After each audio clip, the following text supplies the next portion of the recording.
Bom dia, irmãos. Estamos reunidos mais uma vez para a nossa aula da Escola Bíblica Dominical, nossa 8ª aula.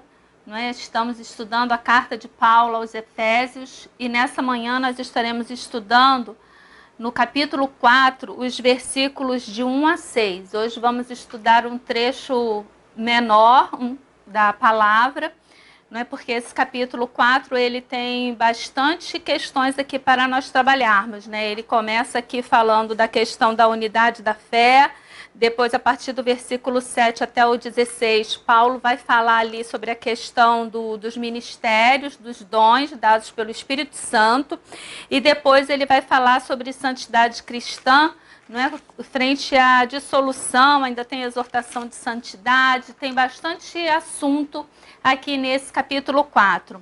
É importante nós entendermos também, antes de iniciarmos o estudo de hoje, que o foco agora muda, Até então, Paulo, ele falou, nos 3 primeiros capítulos, ele fala sobre o propósito de Deus na história. Cristo morreu pelos nossos pecados, Cristo ressuscitou, por meio de Cristo nós somos salvos, por meio de Cristo, ele forma uma nova sociedade, agora uma sociedade formada por judeus e gentios que devem viver em unidade. Então Paulo, ele faz ali todo um debate teológico nos capítulos 1, 2 e 3. Agora Paulo entra na prática. Então, vocês já ouviram toda a parte teológica, agora vocês vão entrar na prática de como viver efetivamente tudo isso que foi colocado nos capítulos 1, 2 e 3. Vamos estar orando antes de estarmos iniciando essa aula nessa manhã de sábado. Oremos. Amado Deus eterno Pai, graças te damos, Senhor, por podermos falar contigo. Graças te damos, Senhor, por podermos estar estudando a Tua palavra. Nós te pedimos agora, ó Deus, nesse momento, que o Senhor abra as nossas mentes e os nossos corações, para que possamos entender a Tua palavra, entender aquilo que o Senhor quer falar à Tua igreja nos dias de hoje. Ó Deus, e que os nossos corações estejam abertos para, em entendermos a Tua palavra, colocarmos em prática, Senhor, a questão da unidade dentro de nossas igrejas. Abençoe cada servo Teu que está nessa manhã, ó Deus, separando esse tempo para estar estudando a Tua palavra. Abençoe, ó Deus, dando a ele pleno entendimento da Tua palavra. Em nome de Jesus nós oramos e agradecemos. Amém. Vamos fazer a leitura então, irmãos, do capítulo 4, versículos de 1 a 6.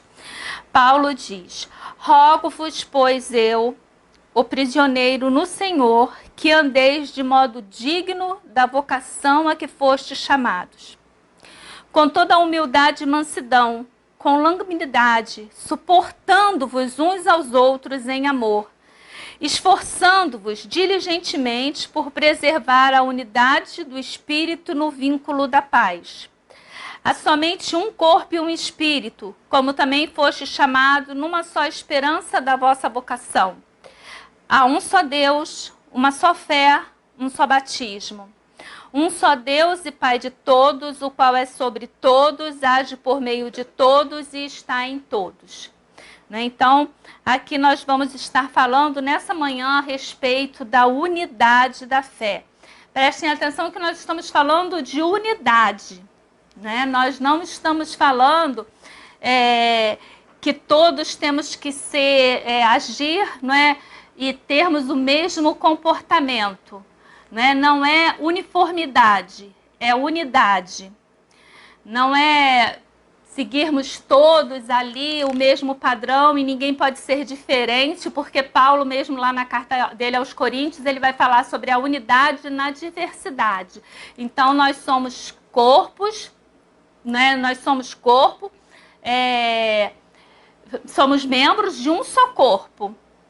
Mas somos membros diferentes, cada um vai ter a sua qualidade, cada um vai ter a sua atribuição. Nós vamos, inclusive, estar vendo isso quando estivermos falando dos ministérios, dos dons que o Espírito Santo de Deus nos dá.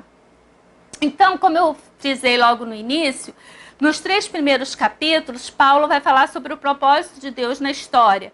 Cristo morreu pelos pecadores, ressuscitou dentre os mortos. Deus está criando uma nova sociedade. Agora nos aproximamos dos capítulos, não é? Nos aproximando dos próximos capítulos, nós vamos ver que Paulo avança para novos padrões de comportamento dessa nova sociedade. Como que essa nova sociedade ela deve se comportar? Visto que nós sabemos tudo aquilo que Deus fez por nós, como nós podemos nos comportar? É interessante que no Velho Testamento, não é, como é que vinha a promessa da bênção? Ele dizia, olha, você faz assim, assim, assim, e aí você vai ser abençoado. Se você obedecer, se você fizer isso, então você é abençoado. Agora, Paulo, ele inverte, ele se deteve 3 capítulos dizendo como nós fomos abençoados. Olha, vocês foram abençoados com toda sorte de bênçãos, vocês foram abençoados porque vocês, não é como vimos ali no capítulo 3, no capítulo 2, vocês estavam segundo o curso deste mundo, não é? Vocês andavam segundo o curso deste mundo, segundo o príncipe das potestades do ar, o espírito, não é, que agora atua nos filhos da desobediência. Vocês eram chamados de incircuncisão por aqueles que eram circuncisos por mãos humanas. Então Paulo ele vem falando ali de toda sorte de bênção que nós recebemos. Agora ele diz, mediante tudo isso que vocês viram, mediante todas essas bênçãos que vocês já receberam, eu rogo que vocês andem de modo digno. Então agora inverte, nós já recebemos a bênção. E aí nós passamos a nos comportar, a ter um determinado comportamento, não para receber a bênção, porque nós já recebemos a bênção. Não é muito interessante nós frisarmos isso, porque bate dentro daquela questão de que a salvação não é por merecimento. Não é? Aí lá no capítulo 2 mesmo, né, eu gosto de repetir isso, Paulo vai dizer, pela graça sois salvos. As bênçãos que nós recebemos, elas vieram por meio da graça. Foi a graça de Deus que nos alcançou. Então, pela graça, nós somos salvos. E não é por merecimento. Então, você não vai ser abençoado porque você tem um bom comportamento. Você é abençoado, e porque você é abençoado, você deve procurar andar de modo digno, não é? Conforme as bênçãos que você já recebeu.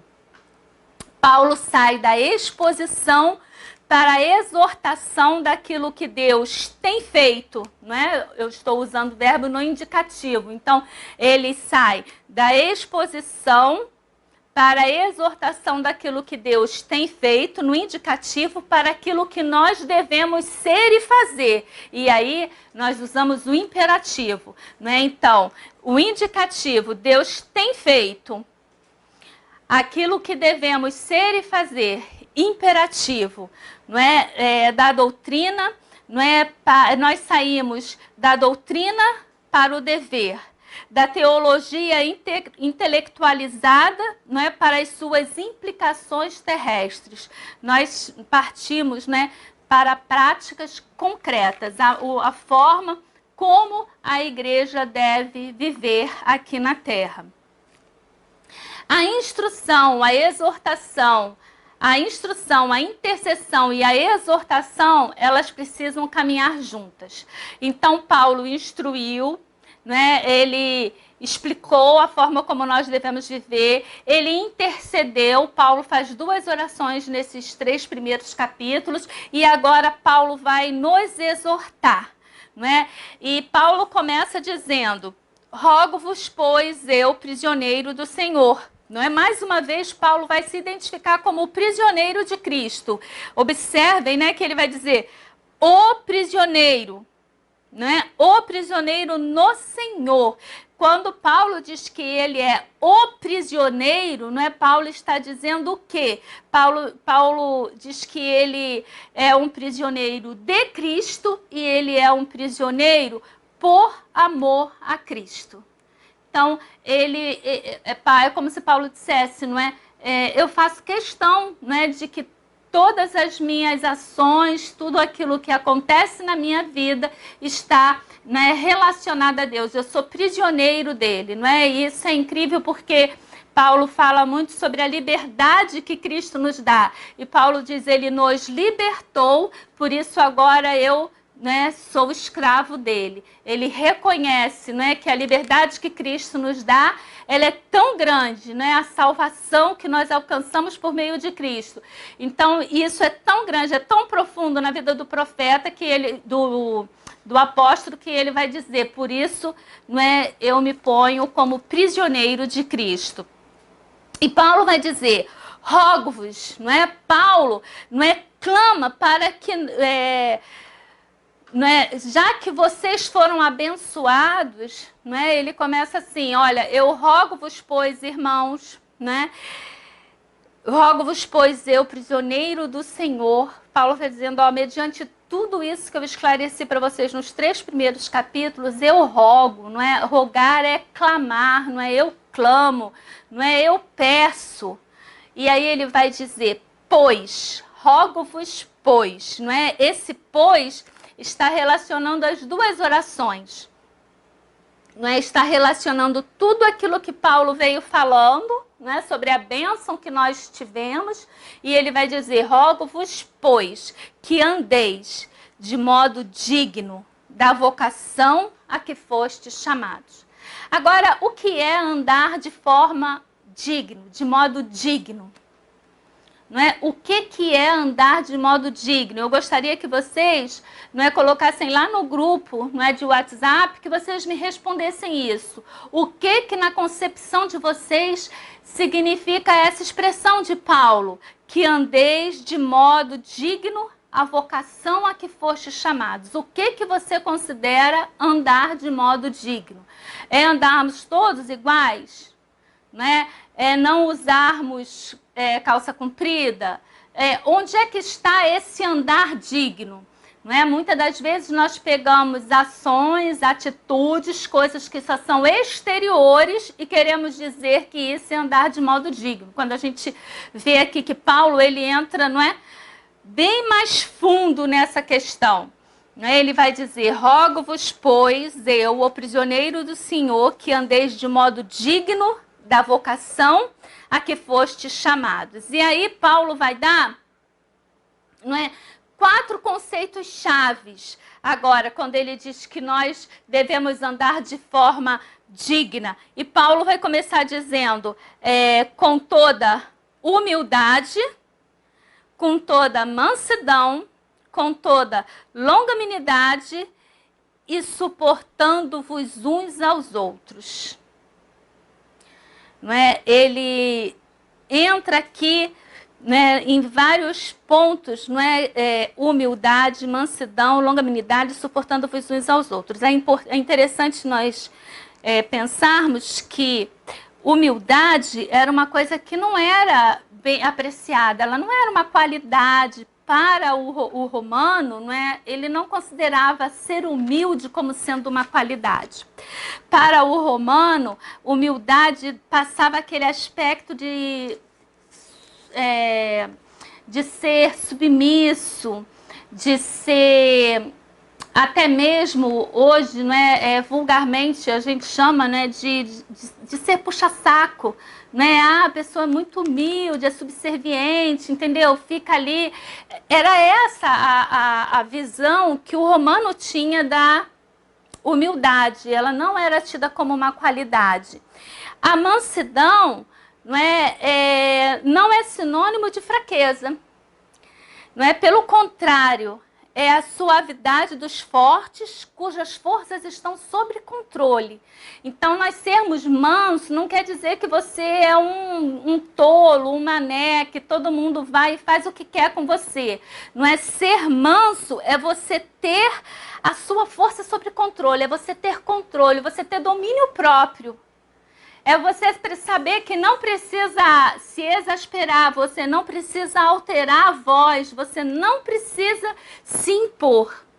Isso é mansidão. E Jesus ele vai se identificar, ele vai dizer, vinde a mim porque eu sou manso e humilde. Né? Então, Jesus ele se identifica dessa forma. Né? Então, a humildade ela não era, não é, uma qualidade dentro do conceito romano, não é, dentro do mundo antigo de um modo geral, mas Jesus Cristo, não é, ele se identifica como sendo humilde. Não é? A verdadeira humildade estava em Jesus.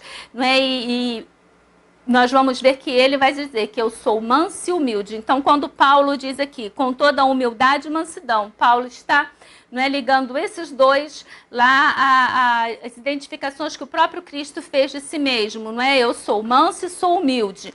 Mas eu ainda coloquei aqui que a mansidão ela é o meio termo entre ser irado demais e nunca ficar irado. Não é? Não ficar irado de modo algum. A longanimidade, não é? Longânimo, né? Ser longânimo. O que significa sermos longânimos, não é? É quando você pensa assim, eu já estou no meu limite, né? Eu vou, né, me estourar, eu vou, não é? É a última gota. E você vê que ainda cabe mais litros e litros de água naquele balde. Né? Às vezes você pensa que vai ser a última gota ali e que você vai e simplesmente ser longânimo é você continuar, não é, a ter paciência, a ter tolerância com aquilo que está acontecendo. E isso é muito interessante porque é uma das coisas que hoje em dia mais falta na sociedade de um modo geral, e principalmente dentro de nossas igrejas. Infelizmente, ainda continua sendo assim, mais exaltado quando a pessoa é aquele tipo de pessoa que bate e rebate, né? Ela leva e ela responde. Quando ela responde, né, numa discussão, quando ela fala, ninguém mais fala nada. Né? Ninguém discute, porque ela falou e ela tem ali o controle da verdade. Não é isso que está na Bíblia como sendo qualidade. Ser longânimo não é aguentar com paciência as pessoas provocantes, é você aguentar a provocação. Não é? A gente viu ali que quando Jesus está no Gólgota, indo ali, os soldados zombavam, né? Se tu és o Cristo, não é? E eles diziam, salve-se, e deram vinagre no lugar de vinho para ele, não é? Ficavam ali zombando, cuspiram nele, aí diziam, quem é que cuspiu em você? Quem é que te bateu? Não é? Pedindo que ele se identificasse. E Jesus suportou, né? Ele foi longânimo, suportando tudo aquilo ali, todas aquelas provocações. E Paulo ainda vai adiante, porque ele vai dizer, suportando-vos uns aos outros. Né? A palavra suportando-vos, né, ela já fala tudo isso, né? Mas esse suportando-vos aqui não quer dizer que, sabe, é aquela coisa assim, tô suportando e tô bufando. Não, é você ser suporte para o outro. Né? Suportando, é você realmente ali suportar o outro, é você carregar, você sustentar o outro, né? E não você ser, eu tô suportando isso aqui, tá falando mal daquela pessoa ali para todo mundo, tá reclamando com todo mundo sobre as coisas que estão acontecendo e tá dizendo que está suportando. Não, suportar é você realmente carregar, né, o outro. Suportando-vos uns aos outros, eu botei aqui mútua tolerância, né? Porque ele não vai dizer suportando o outro, ele vai dizer suportando-vos uns aos outros. Então, eu te suporto e você me suporta. Então, é uma tolerância mútua. Mas olha o que Paulo vai falar. Ele vai dizer suportando-vos em amor. Lembra que, por isso, que lá no capítulo anterior, Paulo ora para que nós sejamos arraigados e alicerçados no amor. Não é porque nós precisamos ser fortalecidos. Deixa eu achar aqui onde está esse trecho aqui na oração passada. Versículo 17, assim habite Cristo no vosso coração pela fé, estando vós arraigados e alicerçados no amor. Por isso que agora Paulo ora, né? É muito interessante, porque ele, no capítulo anterior, ele ora, né? E ele diz, olha, eu estou orando aqui, Senhor, para que eles sejam arraigados, para que eles sejam, não é? alicerçados no amor, que eles tenham a base, né, o fundamento da vida deles no amor. E agora ele diz, suportando-vos uns aos outros em amor. Ele não está dizendo que vai ser fácil, não é? Mas ele está dizendo que nós podemos, e que se nós queremos, não é, andar de modo digno da vocação a que fomos chamados, nós precisamos ter humildade, mansidão, longanimidade e suportar-nos uns aos outros em amor. Paulo continua dizendo, esforçando-se diligentemente por preservar a unidade do Espírito no vínculo da paz. O que Paulo, né, quer falar agora sobre isso? Sobre a questão de termos unidade, não é, do Espírito no vínculo da paz. É muito interessante porque os versículos adiante, nós vamos ver que Paulo vai usar 7 vezes a palavra Eu vou ler. Esforçando-se diligentemente para preservar a unidade do Espírito no vínculo da paz. Aí ele vai começar a dizer, há somente um corpo, um Espírito, como também fostes chamados numa só esperança da vossa vocação.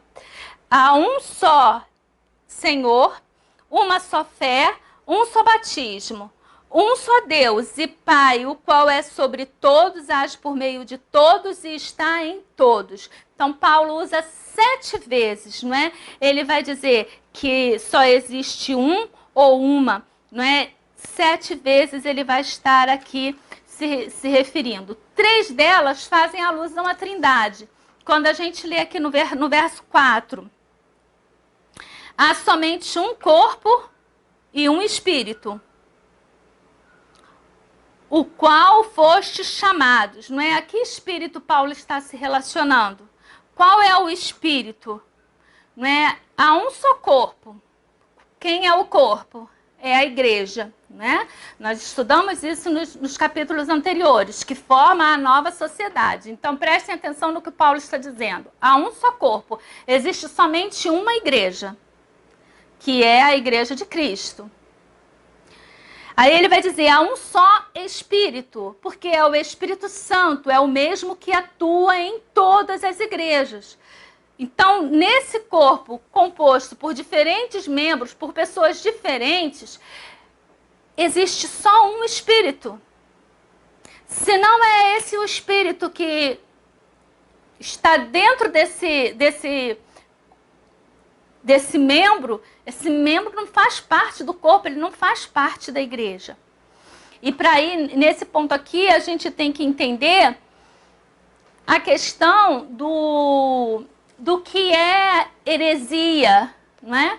Do que é sermos diferentes em alguns conceitos, em algumas questões doutrinárias, e sermos hereges com relação àquilo que pregamos. Antes até, vai ficar mais fácil para mim poder entrar nessa explicação, a gente vai ver aqui. Então, há um só Espírito. Um só Senhor, versículo 5. Um só Senhor, uma só fé, um só batismo. Não é? E ele diz, um só Deus e Pai de todos. Então aqui ele fecha a Trindade. Um só Senhor, o Senhor Jesus Cristo. Não é? Um só Espírito, o Espírito Santo. Um só Senhor, o Senhor Jesus Cristo. Um só Deus, Deus e Pai de todos. Não é? Então Deus é o Pai de todos. E ele vai continuar dizendo, uma só fé, não é? Um só Senhor, uma só fé, um só batismo. E quando Paulo, então, os 3 primeiros, eles fazem alusão ao Espírito Santo, e depois Paulo vai usar os próximos 4, não é? Quando ele diz que há somente um corpo, porque há somente um Espírito, e este único corpo é a igreja. Ele diz que há uma só esperança, que é a esperança da nossa vocação, né? Da vocação cristã. Há uma só família, que abrange a todos, porque há somente um Pai, então há uma única família. Então, podemos relacionar também as três pessoas da Trindade aqui, né? Agora em ordem. Primeiro, o único pai cria a única família. Segundo, o único filho cria a única fé, a única esperança e um só batismo. Em terceiro, o único Espírito cria o único corpo. Aí, então, vamos falar dentro dessa questão aqui das diferenças, do que é a diferença doutrinária, do que é a heresia. Se você... Nós falamos aqui do sangue de Cristo, não é? O que nos redime dos nossos pecados? O sangue de Cristo, não é? Então, o sangue de Cristo nos limpa e nos salva. Se você vê que é um determinado grupo religioso que não considera Cristo como sendo o único e suficiente Salvador, que não considera Cristo como sendo a única forma pela qual nós possamos ser salvos, que não considere Cristo como sendo o único caminho, a única verdade e a vida, então ele não faz parte desse corpo, ele não é seu irmão. Infelizmente, falta a ele conhecimento da verdade, porque Cristo que liberta. Então, se é um segmento religioso que diz que a salvação não vem por meio de Jesus, ele não está aqui incluído dentro desse corpo de Cristo. Agora, dentro desse corpo de Cristo, pode ter muitas diferenças. Entende? Podem ser pessoas, por exemplo, que fazem o batismo por meio, não é, da aspersão. Outros fazem o batismo por meio da imersão. Então, nós batistas, nós acreditamos que você tem que imergir, mergulhar, não é? Lá você tem que entrar dentro do batistério, né, dentro ali do tanque batismal e realmente ali, né, ser totalmente, levar um banho completo e não somente uma aguinha na cabeça. Mas existe grupo religioso que acha que o batismo por aspersão. Há algum tempo atrás, há algumas décadas atrás, uma pessoa que viesse de um segmento religioso, mesmo que ela professasse a Cristo como único e suficiente Salvador, e ela mudasse de religião, né? ela fosse sair da Assembleia de Deus para ser agora um membro de uma igreja batista, então ela tinha que ser batizado novamente. Nós, enquanto batistas, não aceitávamos o batismo em outro segmento religioso. Então, isso, com o tempo, graças a Deus, nós evoluímos, né? Nós vamos crescendo, aprendendo e vendo que essa diferença do batismo, ela é doutrina. Isso é doutrina, não é heresia. Eu não sei, né? Como batista, eu vou dizer que o que está certo é a imersão. Não é? Agora, por que os presbiterianos fazem por aspersão? O que vale é o quê? O que vale é você ter Cristo como seu único e suficiente Salvador. Se você foi batizado por aspersão ou por imersão, ou se você nem teve tempo de ser batizado, você creu que Cristo é o seu único e suficiente Salvador, você está salvo. Então, esse é um ponto crucial. Estão entendendo a diferença entre aquilo que é heresia e aquilo que é diferença doutrinária? Uma outra heresia, se é um segmento religioso que não acredita na Trindade, Deus Pai, Deus Filho e o Espírito Santo. Se não acredita na Trindade, não tem, porque nós acreditamos em Deus Pai, Deus Filho e no Espírito Santo. Se o grupo não acredita, né, se ele não acredita na Trindade, ele deixa claro, não é, que não acredita, Jesus Cristo não é Deus, o Espírito Santo, não é, se tem essa diferença, irmãos, isso não é diferença doutrinária, isso aí é heresia. Então, nós precisamos conhecer a Bíblia para saber fazer a diferença. E dentro dessa diferença, nós entendermos aquilo que é aceitável enquanto diferença doutrinária, e aí nós somos irmãos e somos membros desse mesmo corpo, esteja aqui no Brasil, esteja na China, na Índia, mas se confessa Jesus Cristo como o único, suficiente Salvador, se acredita na Trindade, não é? Se os conceitos dele não são hereges, aquela pessoa ali faz parte do mesmo corpo que você. E ela vai estar lá no céu juntamente com você. Agora, existem coisas que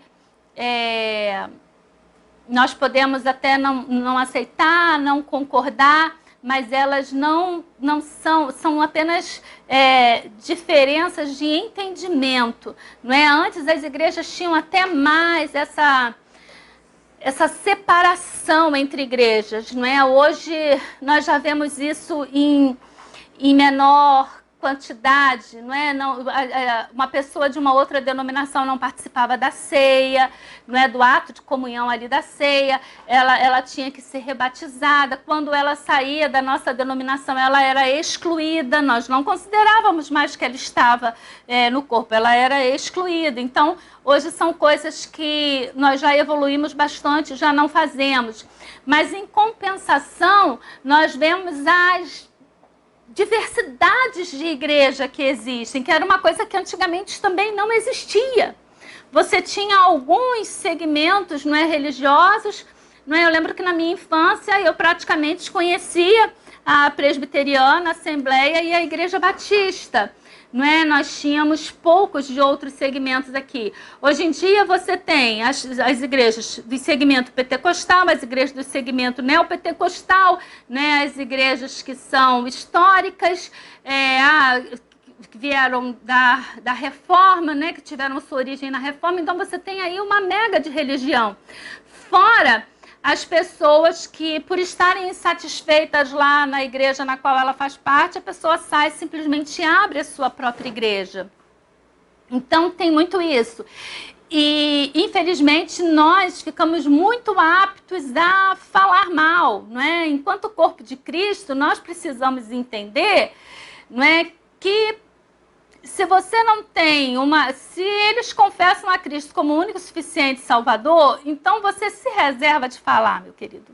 Se reserva, porque às vezes a gente fica jogando, pedra dentro dos nossos próprios segmentos. Infelizmente, hoje em dia, com essa questão de internet, é tão fácil a gente falar mal das pessoas, falar mal de determinados pastores, falar mal de determinados segmentos. E uma coisa que a gente aprende, até lá com Gamaliel, no livro de Atos, quando os apóstolos estão ali para ser presos, se não me engano é Pedro e João, estão sendo açoitados, e ele vai falar, olha, dá de mão a esses homens. Porque se eles não estiverem vindo da parte de Deus, isso aí vai cair. Agora, se eles estiverem vindo da parte de Deus, quem somos nós para falarmos? Então, dá de mão. Porque, às vezes, a gente tem uma utopia também muito grande, irmãos, com relação a essa questão, sabe? Dentro do corpo de Cristo tem muita separação, tem muita divisão, tem muito isso, tem muito aquilo. Estudando o livro de Atos, a gente vê que Paulo e Silas se separam. E às vezes as pessoas falam assim, é reino dividido. Já vieram para mim, entendeu? E falar que eu estava contribuindo para um reino dividido. E são umas coisas assim que você fica pensando, sabe? Que a pessoa realmente ela não tem conhecimento bíblico. Porque, irmãos, Paulo e Barnabé, eles brigaram. Após ali a primeira viagem, João Marcos, logo na primeira dificuldade, ele muito novo, resolve voltar. E quando depois ele quer participar da segunda viagem com Paulo e Barnabé, Paulo diz, não, comigo eu não levo João. Eu não levo João Marcos. E Barnabé, por ser parente dele, por achar que tinha, e por ser uma pessoa mais tolerante, mais longânima que Paulo, ele diz, eu vou fazer. E aí eles se dividem. E observa, eu pergunto para você, quem era o pecador? Era o Paulo ou era o Barnabé?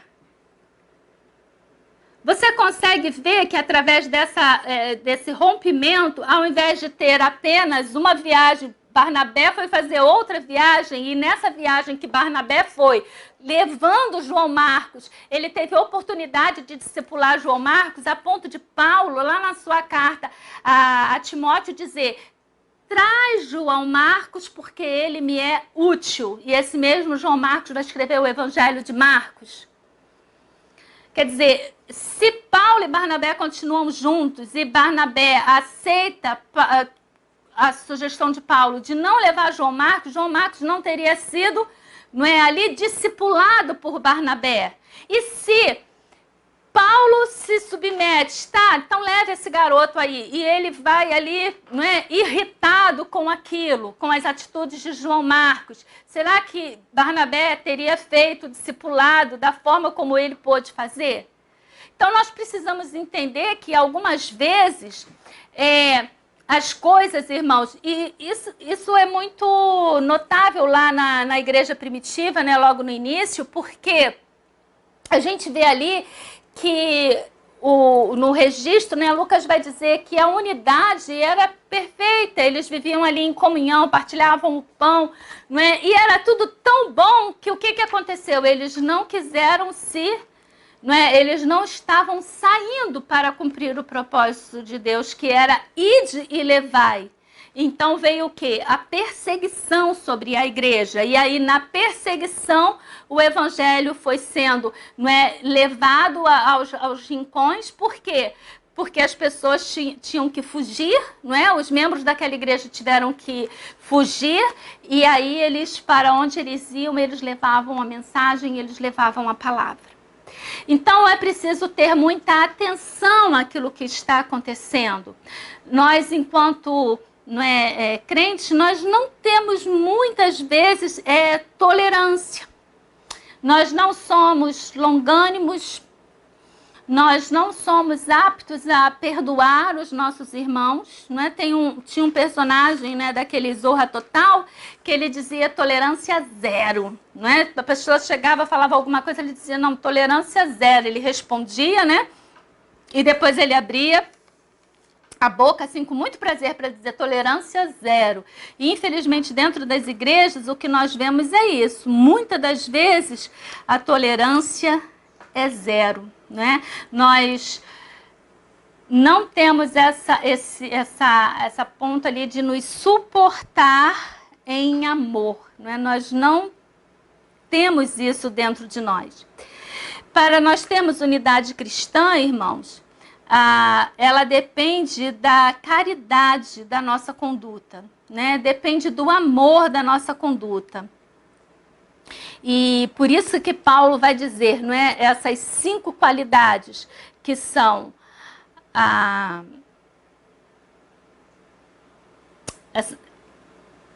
humildade, a mansidão, a longanimidade, a tolerância mútua, né? São 4, na verdade. Por isso que Paulo vai deixar essas 4 qualidades. E aí não esqueçamos, não é, o que são cada uma delas, não é? Humildade é essencial na unidade, mansidão não é sinônimo de fraqueza, pelo contrário, é a suavidade dos fortes, cujas forças estão sob controle. Longanimidade é aguentar com paciência pessoas provocativas e suportando-vos uns aos outros. Mútua tolerância, né? Em amor. O amor é o resumo de tudo. E nós precisamos estar realmente enraigados e alicerçados, né? Arraigados e alicerçados no amor, para que nós possamos suportarmos uns aos outros. Não deixe de compartilhar esse vídeo com os seus amigos, com os outros irmãos de nossa igreja, não é? Dê um like ou um dislike, não é, como eu sempre falo, mas manifeste ali, faça um comentário.